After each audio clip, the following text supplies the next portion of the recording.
When we talk about Martin Luther and the sacraments, we're not just talking about a side issue of the Reformation.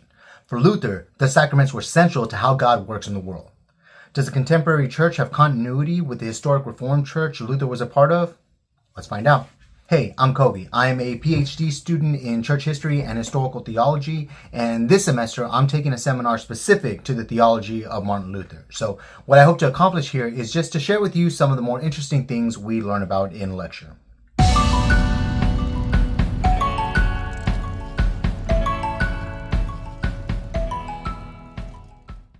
In 1520, in his treaty, The Babylonian Captivity of the Church, Luther cut down the church's 7 sacraments into 2, baptism and the Lord's Supper.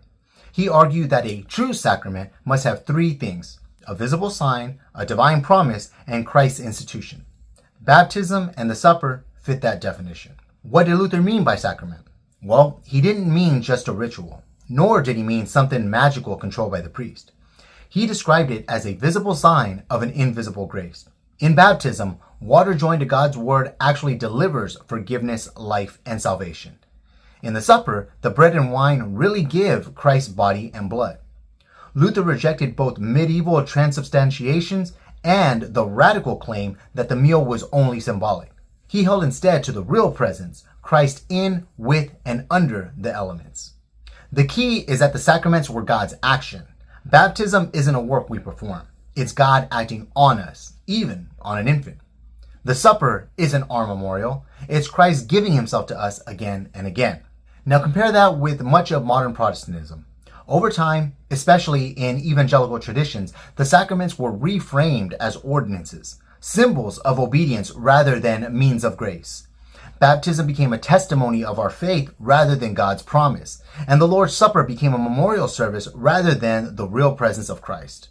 In many places, sacraments shifted from God's action to human action. Where does this shift come from? Well, in the Middle Ages, scholastic theology increasingly analyzed the sacraments in terms of causality and merit.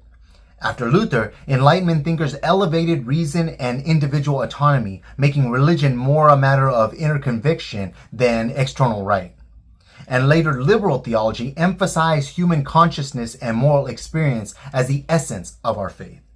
Over time, these movements led many Protestant communities to treat sacraments less as divine acts and more as symbolic expressions of personal belief. The result is a contrast. For Luther, sacraments were external means by which God gave forgiveness and life. And for much of modern Protestantism, they became primarily memorials or testimonies of the believer's faith. This shift illustrates how broader intellectual and cultural currents, from scholastic categories to Enlightenment rationalism to liberal subjectivism, reshaped sacramental theology over time.